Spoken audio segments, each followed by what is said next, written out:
Hello, everybody. Welcome to my YouTube channel. I am Sis on Space. If you're new here, don't forget to subscribe and like my content if you love them. And if you are already a subscriber, don't forget to like this content. So, today's topic, we're talking about dark feminine energy. Yes. It's one of the most, it's one of the top one topic that has a lot of perspection, bad connotation, like society, especially this patriarchy have so much to say about this energy, but if you don't have it, you're doomed, okay? So let's get right into it. What is dark feminine energy? What comes in your mind? For me, when I think of dark feminine energy, I think of rage, like negative emotions, like we would say, like anger. I think of creation. I think of birth. I think of death. I think of alchemy. I think of mystery, fearlessness, assertiveness, allure, sensuality, sexuality.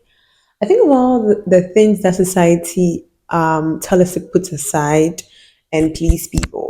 This energy is not a people pleaser. Unlike the light feminine energy, which is more like warm and wanting to embrace everybody, wanting to be kind of like be liked, you know, this energy is very authentic in itself. It doesn't really please anybody, it pleases itself. So let's get right into the dark feminine energy. What are the characteristics of a woman who's in the dark feminine energy?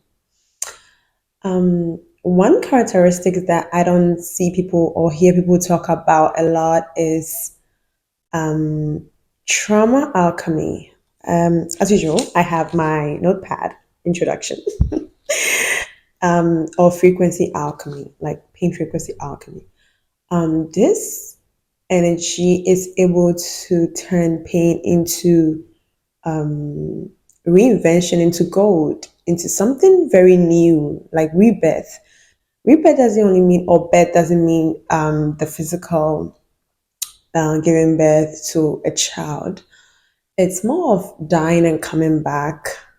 Let's say, for instance, I'll use myself as an example. I went through some abuse. I mean, since my childhood, I went through abuse, but as I grew up as an adult, I went through something very dramatic. Like it wasn't really dramatic. I'd say it was very detrimental. It was between life and death. And I could have stayed in a state whereby I was afraid to offend people. Like for instance, when I was a kid, I wasn't allowed to embrace my dark emotions or my negative emotions. I wasn't allowed to be angry. My mom told me I shouldn't. And I was, before I was told what to do, I was very sassy as a kid and I was very blunt. Like I would tell you the truth and not really in a nice way because I was a kid. So I just said whatever came into my mind and I didn't care about offending anybody. And my mom thought that would make people hate me or dislike me. And I think some way I I was very outstanding some way. Even the way I dress, I love dark. I used to when I was a kid. I always wore dark clothes. It's either I'm wearing a black or a red clothes. I didn't like any. I didn't like any color apart from that. I was really my dark energy as a kid, and I was very in touch with my body. And my mom thought I was weird. My mom thought I was too. I was acting not really my age. Okay, so she wanted me to please people and be like every other kid who is termed as respectful and obedient because I wasn't obedient. I tend to do things my way. But that was really me expressing my authentic self.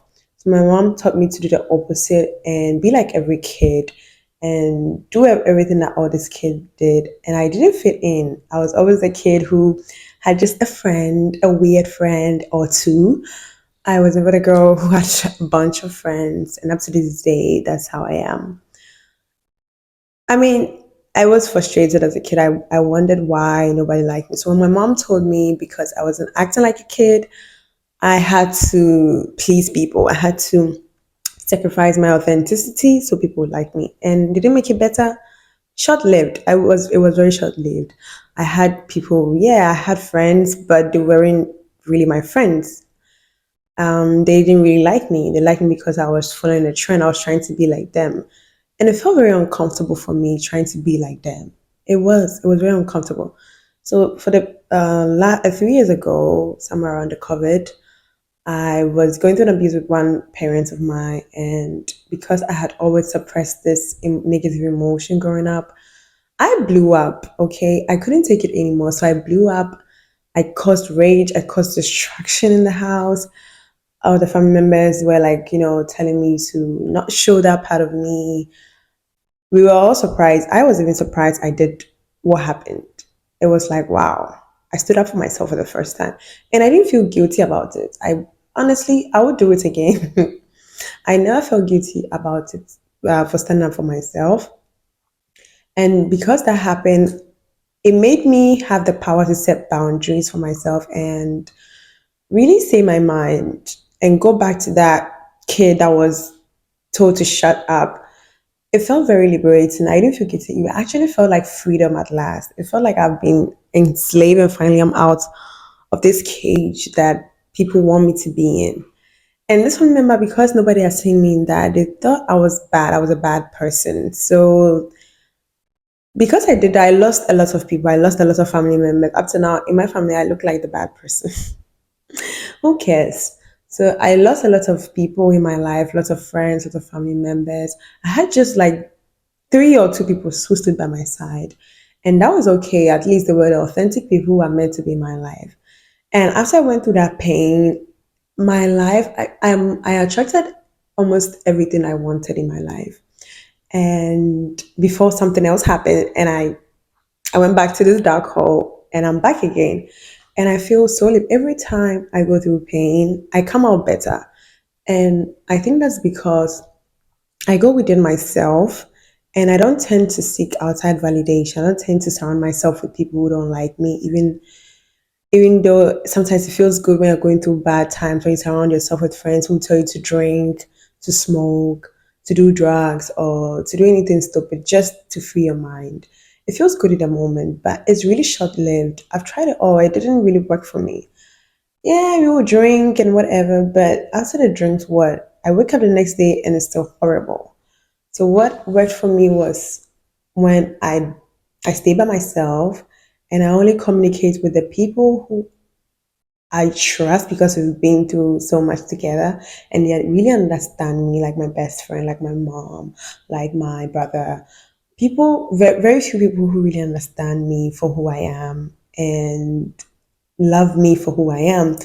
I just connect with those people and I just kind of not really isolate myself, but keep myself to myself and get to know this new person that the pain is turning herself into or turning her into. Because anytime you go through something, you don't come out the same person. You don't. If you go through trauma, you don't come out the same person. When you heal, especially, you come out as a different person. So if you're going through the same thing, if you're going through any kind of pain, tap into your dark feminine and learn how to cut off toxic people and be by yourself. Be in the dark by yourself. And it's good to connect, but only with people who are good for your mental health and your emotional health, who are empathetic people and really learn to love yourself again and learn to know this new person. What is she telling me? What is she telling me to do? What are the hobbies she likes? What does she feel like doing? And just get to know her. So you come out really different. Sometimes you go through pain. Have you seen that before? Because I have. I am an example of that, especially with my face.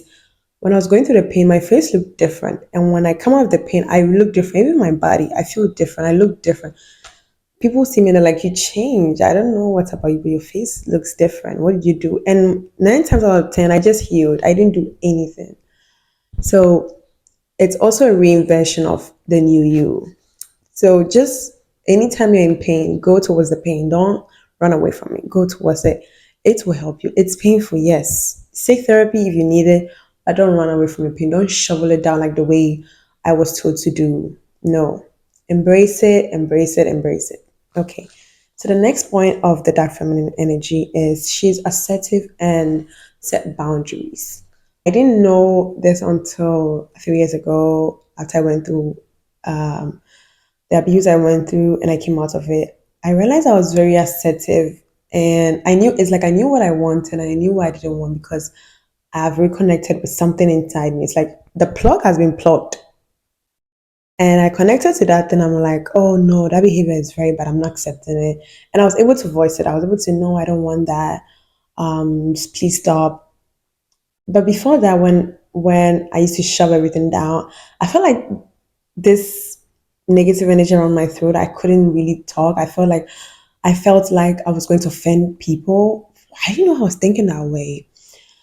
So anybody who doesn't have strong boundary or can't assess them their power is mostly a people pleaser. I tried it. It's not fun. I don't know how y'all wake up every day and please people. That's hard work. People who are people pleasers should be paid for that.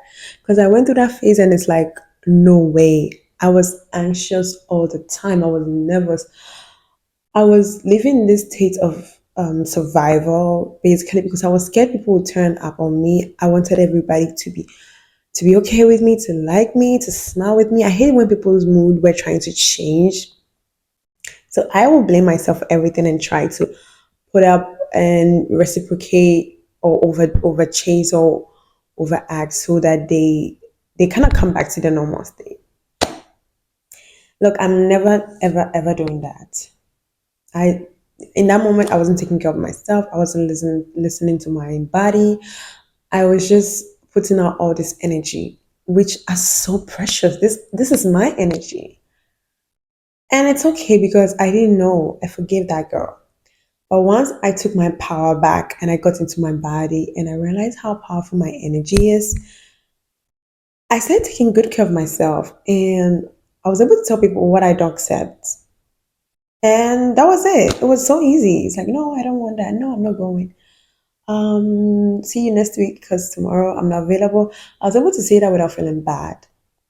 And one example of assertiveness that if you still don't get it, you would get is this video of Rihanna on a red carpet show, and the interviewer asked her, "What are you looking for in a man?" And she was like, "Pardon?" And the person repeated it like, "What are you looking for in a man?" And Rihanna simply said, "I'm not looking for a man. Let's start there." Wow. If you don't know assertiveness, that is an example of one. Being able to speak your truth without thinking, oh, am I going to offend this interviewer or this person asking me this question? Because sometimes we tend to be bothered about how people will feel. What if I say this? How would they feel? How would they think about me? They already will think whatever they want to think anyway.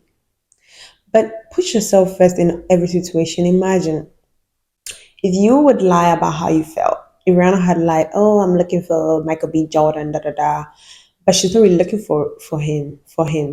People will think she's thirsty and she's all over that guy. Well, maybe she's not. But she stood up and said how she felt, and she didn't care how the interviewer would feel because she didn't ask you to ask her that. There were a bunch of questions. You decided to ask me this. So always put your feelings first. Don't try to be responsible for how other people feel, unless you're speaking the lie. If you're speaking your truth, you shouldn't feel responsible for how other people feel. Only care about your feelings first and how you feel. And for boundaries, I would say before then I also didn't understand what boundary is, but think of country a country. Every country has a border, which you say a boundary. Before you cross that, whether by air, by sea, or by land, you need to prove. Even if you're a citizen of that country, you still have a passport. You still have to go a procedure where you own a passport or an ID card or whatever. But if you're a foreigner coming in, you need to prove do you have your visa? Or maybe do you qualify because you're a union of that state? If not, you need to prove a lot of things before you enter into that country. That's how you should see yourself.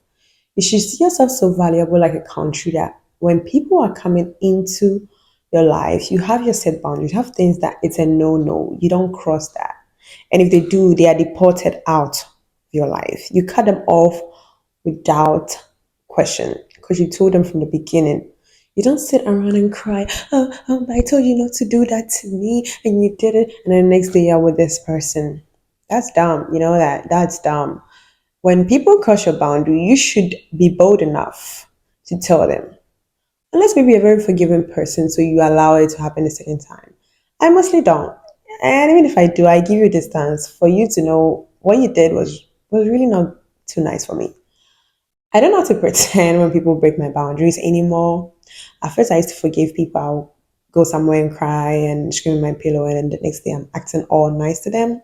But now when people offend me, I don't care. I simply just let you know what you did. It hurt my feelings. So I give you distance. Even if I forgive you, I still become careful. I don't, it will take time for you to reprove so we go back to the state where we were. We can't just go back and continue from where we ended. So that's how you should treat people. See yourself as a country. This is your boundaries. You don't tolerate disrespect. You don't tolerate that. You don't tolerate this.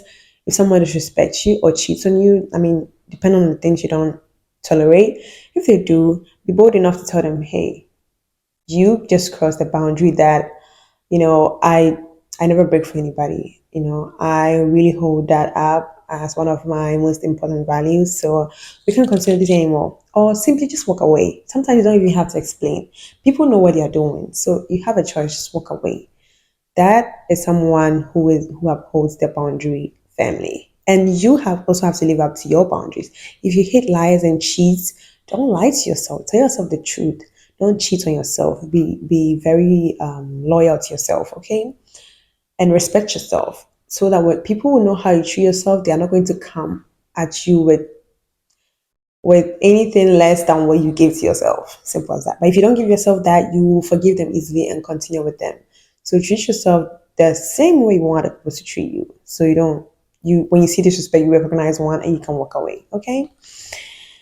And the next one is she's very sensual. Wow. This takes me back to my childhood. Oh my god. For the sensual, I remember as a kid, I'm still I've reconnected. I remember as a kid, I didn't know what sexuality was, but I remember one time we were dancing. I was about 5 years old, and we were dancing as group. Well, about maybe 8 to 10 kids playing, and some of the parents were around supervising. So everybody was dancing with the music, and they're like, "Oh, dancing competition, kids," and everybody danced as a kid. I came in because I'm always kind of like different among the kids. I came in dancing in my hips. And in my culture as a kid, 5 years old, to dance in your hips. Maybe now it's acceptable, but back then it wasn't. So I was dancing very sensually, very in touch with my body, touching myself, dancing in my hips, which was my blowing. All the adults were like, "What? Stop that! Who taught you how to dance like that? That's bad. You're a bad kid. You're not supposed to dance like that. Look at how all these kids are dancing, da da da." I felt so ashamed and I was like, what's wrong with the way I'm dancing? I didn't have any bad intention whilst I was doing that dance. I was just genuinely dancing, but it brought my mind to something different. I'm like, what is wrong with that? I see that as like very normal. And so the parents stopped me. They're like, you have to stop this dance because you're going to spoil all these kids and that's bad. And they asked me, who taught you that dance? You're too young to know. So I was so scared. I said, my mom. I lied. Because this time I was scared and, they took me out of the group to stand somewhere else and not to dance again. So I had to lie and say, my mom told me that so that they will think it's okay and allow me to continue dancing. Instead, they got so angry and they went to my mom and they basically told my mom she's a bad parent for teaching me how to do that dance. So my mom was even surprised. She's like, what dance? And one woman actually did the dance to my mom. My mom was like, oh my God, my kid is always disgracing me. When I was a kid, my mom wasn't proud of me because I embraced all my dark feminine side. I was very dark. I was a very dark kid. So my mom got really, really, really, nervous and she hit me. I remember I would dance, but I would hide it. Even up to date, I still do those dance, but I'm not getting used to doing it in public. I will hide in my room and do those dance because I felt it was bad.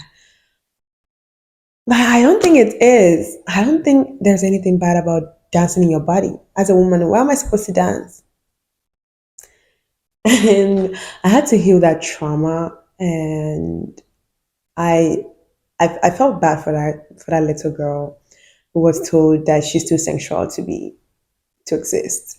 I feel bad for her. But I reconnected with that, and I healed all those trauma, and I reconnected to dancing and just being my body, being very soft with my body and touching on myself by myself and reconnecting with my sexuality. Please, society, allow us to be. And growing up, I realized that's how it's supposed to be. You're supposed to be in touch with your body. That's the only way to connect your dark feminine energy. Be in touch with your womb space. Be in touch with your body. If when you're bathing, take your time and put like let the water fall, like glide slowly. Feel it. You need to feel all your senses. It's very powerful when you put that cream on your body. Feel how it feels to touch yourself, and when you're eating your food, taste it slowly, how the spices taste and how it goes down your throat. When you put on that perfume, smell every bit of it, like all the fragrance or all the ingredients in the fragrance. Feel it, how your head touches on your body. People don't take the time to even feel, but it's very good to feel everything in your body. It's one way to connect to your dark feminine energies. Another one is she's very mysterious. In this society, everything is out there. Everyone is vlogging about their life. We all know where you spent your summer. We all know your favorite restaurants. We know how your room looks like. We know how your mom looks like. We're living in a society where you even know somebody's family, their pet, the school they go to, where they live, the city they are, their boyfriend, like everything about them. This is the society we live in. But when you meet someone who is very mysterious, who you don't really know much about, they kind of stand out in your mind. You kind of think about them more than the person that you know everything about. You wonder, where do they stay? Where do they go to school? What level of education do they have? Who are their friends? What do they do on a daily basis? Those people, we tend to follow them more. I remember when Lori Harvey came up, everybody was curious to know who she is. Even though she's from a famous family or a rich family, she wasn't really updating her life on everything she does. She just give you breadcrumbs of her day. And that made people obsessed. And I think that's a very good thing. If you want to keep people, especially men, obsessed with you, don't walk around like an open book. Don't walk around telling all your business why your ex. Some people, we know why all your exes left them. We know everything. We know who they dated after, who number of. We know everything. Like those people are not even interested anymore. They become boring. So to be in your dark feminine energy, be like the moon. The moon is very dark and mysterious. We don't know about the moon. It's not like the sun where, oh, it's shining. Even when the lights go off, we still have light. The moon is hanging there quiet, not shining bright, very mysterious, very dark. We wonder about it. We don't wonder about the sun. We know the sun is hot and it's irritating. But the moon is not hot. It's just there. That's how it's supposed to be. Let people figure you out piece by piece. Let them earn you so they get to know you. And they really, when you get to know people piece by piece, you tend to appreciate them more than when you just meet them and they tell you everything. Come on, girls. Let's cultivate the art of mystery. One last characteristic of the dark feminine energy is her unapologeticness and authenticity. Here's the point where today's society we are told to follow a trend. If this comes up, everybody's following it. If this outfit comes, everybody's wearing it. You don't have to follow trend. And sometimes being authentic means not fitting in. You don't have to fit in. You weren't even born to fit in. You were born to stand out. You just don't know your power. So if you're not fitting in, that's because that's not who you are. So figure out who you are and be in your lane. Sometimes your lane may feel so lonely. You feel like there's nobody supporting you or looking at you. But as you go, or as you stay authentic to yourself, you realize that your true people will come to you. The people who are actually meant to be and who love you because You are not trying to be like everybody else because you stand out. They're going to come, and those are the genuine people. Those are the only people you need. You don't need 1,000 people. If you have 1,000 people, imagine this. Imagine you have 1,000 friends, but anytime you go through something, none of them clap for you or none of them come to your aid. What's the point on having so many friends if anytime you go through something or when you achieve something, there's no one there to cheer you? It makes no sense. But imagine you have like these 2 or 3 friends who are always by your side, who are loyal to you, who love you for you, who embrace you for who you are, who cry with you and laugh with you. They are true friends. They are like everything you prayed for. Which would you choose? I would go for the later. I would go for being authentic and being in my lane and having just 2 or 3 friends. I don't care. I would choose that over knowing or having lots of people and they can't do anything for me. Because in this society, if you don't follow a certain trend, you are like old and oh, you don't know what's happening, and you are like pushed or tossed to the curb or whatever they call it. And you have to try and fit in so that everybody will know you or everybody will see you or whatever. You know the people who are mostly remembered? The people who stood out. They are going to be remembered. If you didn't stand out, guess what? Nobody remember you because you look like everybody else who walked in.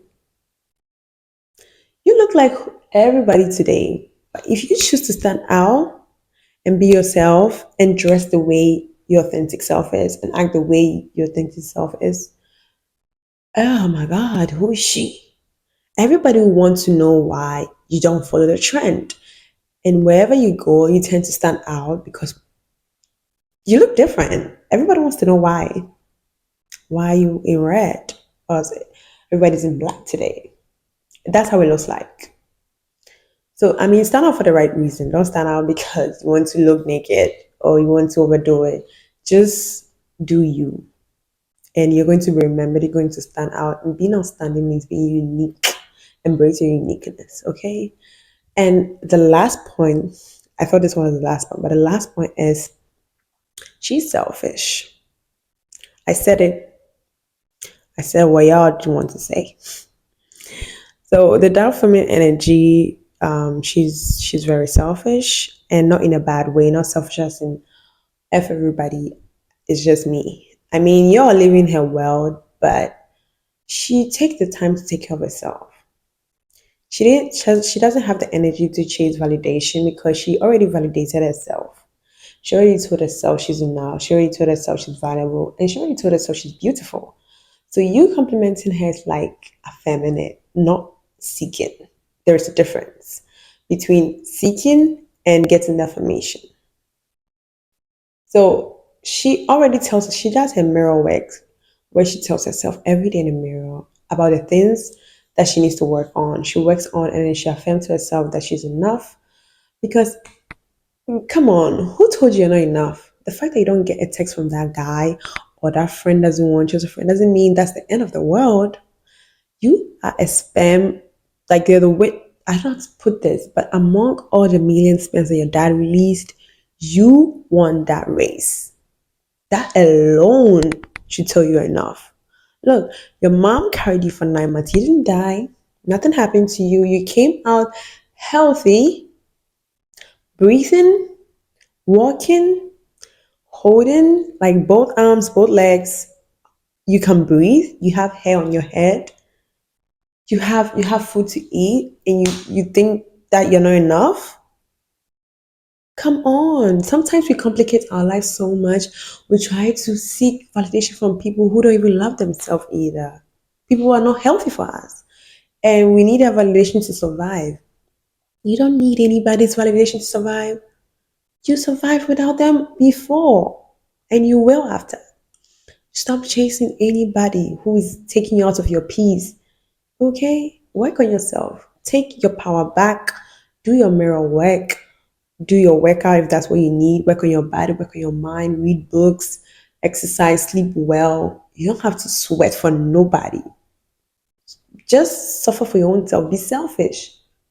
Tell yourself my energy is very important. My love is valuable. If I'm giving somebody my love, that is valuable.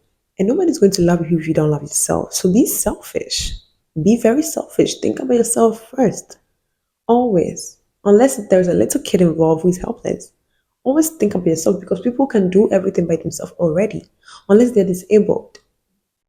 Don't let people trap you into the mess of you doing the work, the dirty work for them. Be selfish about your energy. Be selfish about yourself and love yourself first. Always. Watch out for yourself. Put all that energy and you'll be your most beautiful and most magnetic self if you love yourself that much, okay? So and stay unbothered. You really have to. You can't be bothered because every day there is something happening. Every day there is something happening. If you're bothered by everything that's happening, you would, I don't know, you will go through a lot of mental issues. You'll be depressed and all of that. So if whatever you're going through requires you to leave social media, leave it and stay unbothered and work on yourself. You come out better always. Okay. I know this trauma is making you look ugly because that's what they do. That's what pain does. Pain and trauma puts in a different physical look. Your face even changes. But this is the time to pull back and work on yourself and come out very beautiful and very glowy. Okay, so this my perspective on the dark feminine energy. I hope you enjoyed this content. I really did. I really did researching this and doing a video on it. So I'll see you guys in the next video. Thank you so much for watching. Bye.